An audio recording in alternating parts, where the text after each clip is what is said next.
जी, बिस्मिल्लाहिर्रहमानिर्रहीम। अस्सलाम वालेकुम डियर स्टूडेंट्स, क्या हाल है बेटा? आप लोगों का सब खैरियत से हैं? जी मेरा बेटा, आज हम लोग लेक्चर नंबर 2 क्यूएसओ का डिस्कस करने जा रहे हैं, जिसमें हमने पार्ट 1 जो है उसका चैप्टर नंबर 1 प्रीलिमिनरी को डिस्कस करना है। इसमें बिल्कुल आसान और आम फहम लैंग्वेज के अंदर हम लोग बात किया करेंगे, ताकि हमारे जो न्यू कमर्स हैं, न्यू आने वाले जो लॉयर्स हैं, वो इनको ज़रा अच्छी तरह अंडरस्टैंड कर लें, ताकि इसमें क्या लिखा गया है। कुछ इसमें हम लोग लैंग्वेज को भी टच करेंगे, और साथ ही इसको एक्सप्लेन भी करेंगे आम फहम लैंग्वेज में, उर्दू में, इंग्लिश में, हर चीज़ में, ताकि आप इजीली इसका कंसेप्ट क्लियर कर सकें। पहले नंबर पे बच्चे बात करेंगे प्रीलिमिनरी की। प्रीलिमिनरी में हम लोग तमहीद या आगाज़ के तौर पे हम प्रीलिमिनरी को लेते हैं, तमहीद के तौर पे, आगाज़ के तौर पे, इंट्रोडक्शन के तौर पे। तो इसमें हम लोगों ने ये देखना है कि ये क्यूएसओ जो है किस किस चीज़ पर कह लें अप्लाई हो सकता है। एक्चुअली ये जो क्यूएसओ है ओवरऑल किस इलाके पे अप्लाई हो सकता है। ये क्यूएसओ जो है ये ओवरऑल पूरे पाकिस्तान पे अप्लाई है, यानी कि हर किस्म की अदालतों के ऊपर, सिवाय आर्बिट्रेशन जो है, आर्बिट्रेटर की जो अदालतें हैं या आर्बिट्रेशन सालसी वाली जो अदालतें हैं, उन पे ये क्यूएसओ अप्लाई नहीं होता। बाकी सब के ऊपर जो अप्लाई होता है। तो इसमें एक कंसेप्ट था कि सिविल ये फैमिली कोर्ट्स अगर चाहें तो वो इसको अप्लाई करें, नहीं तो वो अपनी लिमिट में रह के अपने मुताबिक चलें। लेकिन इसमें अगर हम बात करें तो ये सिर्फ टू दी पॉइंट जो आर्बिट्रेशन वाले जो अदालतें हैं सालसी वाली, उसमें क्यूएसओ अमल दरामद नहीं करता, मतलब ये उनके ऊपर अप्लाई नहीं होता है। बाकी सब सब में क्या क्या आ जाता है, जुडिशल प्रोसीडिंग वगैरह आ जाती हैं हमारी, उसमें कोर्ट मार्शल जो है उसके ऊपर अप्लाई होता है ये क्यूएसओ। उसके बाद ट्रिब्यूनल हर किस्म का जो है उसके ऊपर भी अप्लाई होता है। कज़ाई जुडिशल जो कोर्ट्स हैं, पावर्स हैं, courts of jurisdiction, power of jurisdiction है, उनके ऊपर भी अप्लाई होता है। सिर्फ अप्लाई नहीं होता तो वो सिर्फ आर्बिट्रेटर या आर्बिट्रेशन की जो प्रोसीडिंग्स हैं उनके ऊपर अप्लाई नहीं होता।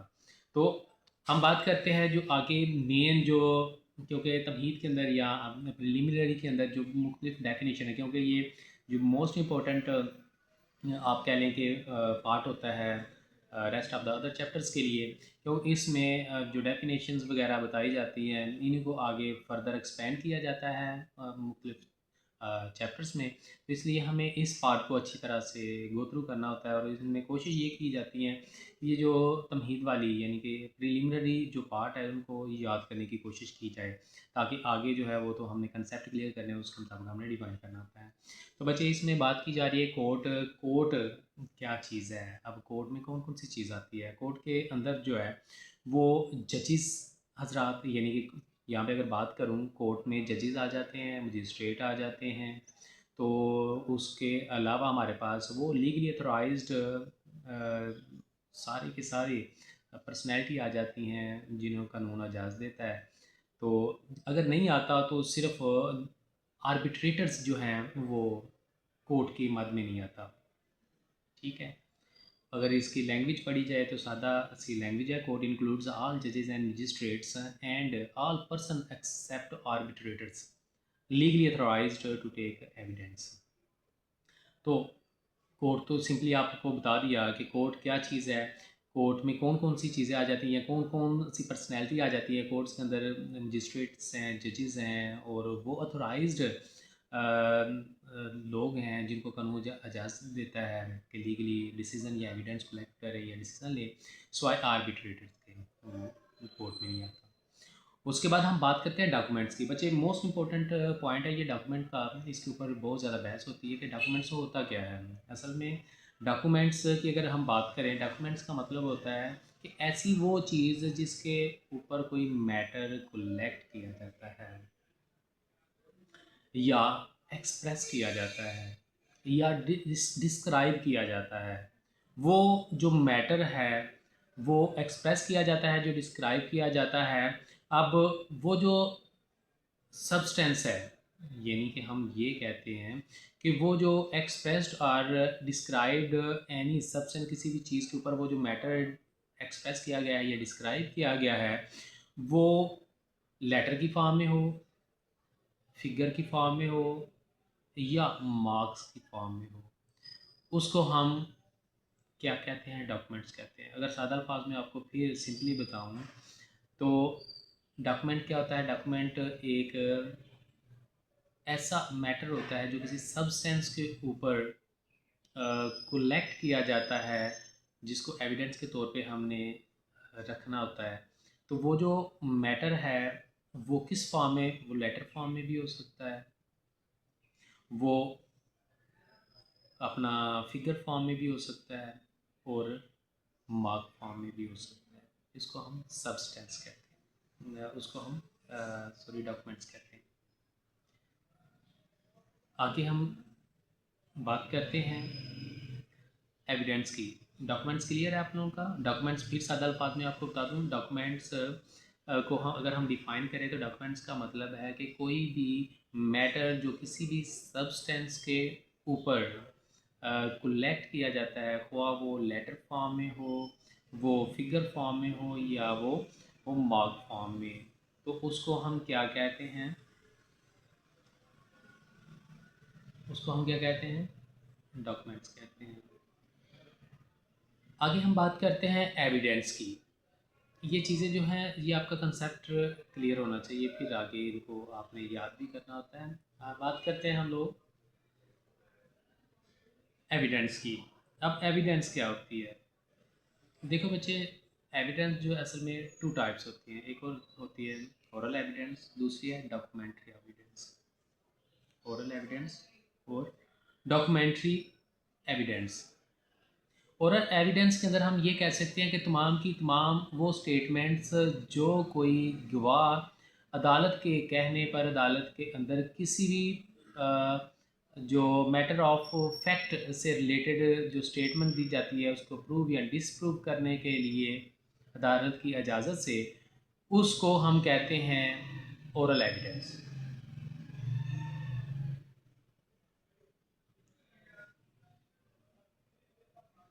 इसी तरह अगर हम बात करें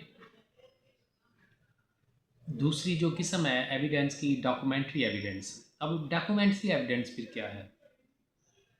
डॉक्यूमेंट्री एविडेंस के अंदर आप ये कह सकते हैं कि ऑल द डॉक्यूमेंट्स, यानी कि वो तमाम के तमाम डॉक्यूमेंट्स जो कोर्ट की इंस्पेक्शन के लिए कोर्ट में सबमिट करवाए जाते हैं, किसी भी मैटर ऑफ फैक्ट को साबित करने के लिए, किसी को मैटर ऑफ फैक्ट को साबित करने के लिए या फैक्ट इन इशू को से रिलेटेड जो डॉक्यूमेंट्स होते हैं, उनको हम क्या कहते हैं? Documentary evidence. I repeat, documentary evidence वो एविडेंस होती है जो कोर्ट के इजाज़त से कोर्ट की इंस्पेक्शन के लिए, यानी मुआयने के लिए जो डॉक्यूमेंट्स पेश किए जाते हैं उसको डॉक्यूमेंट्री एविडेंस कहते हैं। इसी तरह अगर हम बात करेंगे फैक्ट की, ये मोस्ट इंपॉर्टेंट है फैक्ट, क्योंकि जैसे आप लोग पता है कि ओएसओ में फैक्ट जो है वर्ड खुद अपने आप के अंदर एक दरिया की हैसियत रखता है। दरिया की बल्कि टर्म छोटी है, समुंदर की तरफ चलते हैं। तो फैक्ट क्या चीज़ है? What is fact? इसको आपने अच्छी तरह से समझना है। अगर इसको समझेंगे तो तब जाके आपको तकरीबन आप कह लें कि 50% का ओएसओ क्लियर होगा। फैक्ट चीज़ क्या है? फैक्ट में आप ये कह सकते हैं एनीथिंग, कोई भी चीज़, स्टेट ऑफ थिंग्स, यानी कि थिंग्स की कोई भी स्टेट, रिलेशनशिप ऑफ थिंग्स,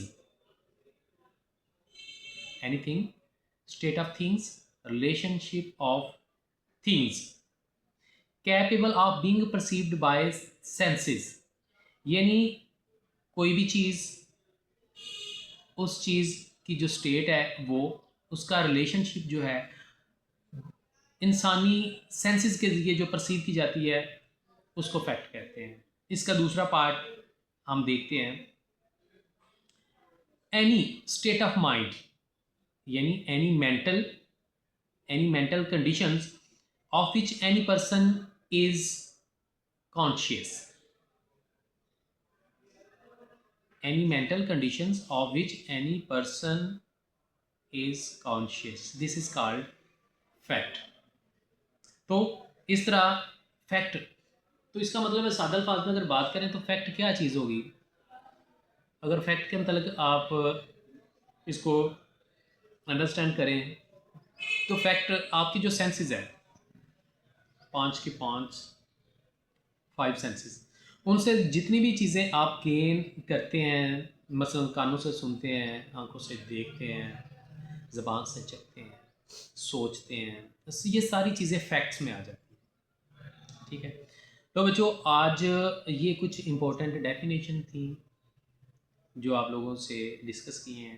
तो इंशाल्लाह नेक्स्ट लेक्चर में हम आगे चलेंगे और इनको डिटेल से डिस्कस करेंगे, एग्जाम्पल देंगे, ताकि आप लोगों का कंसेप्ट क्लियर हो। कंसेप्ट क्लियर होगा तो तब चीज़ें याद होंगी। इंशाल्लाह नेक्स्ट लेक्चर के साथ हाज़िर हूँ, तब तक आपने बहुत सा ख्याल रखना। ओके, खुदा हाफिज़ बेटा।